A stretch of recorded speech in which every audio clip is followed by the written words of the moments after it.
SSR-nin dağılması, yeni iqtisadi münasibətlərin yaranması Gəncənin də həyatından yan keçmədi.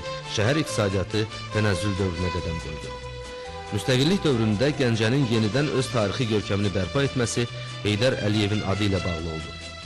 Azərbaycanın müstəqilliyinə yönələn bütün təhlükələrin qarşısının alınmasında Gəncə və Gəncəlilər Heydər Əliyevin yaxın silahdaşı kimi çıxış etdi.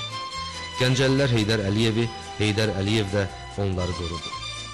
Ulu Öndər, Gəncə hər bir vətənpərvər Azərbaycanlı üçün doğma və əzizdir deməklə bu torpağa layiq olduğu dəyəri və qiyməti verdi. Bununla da Heydər Əliyev sabit və inkişaf edən müstəqillik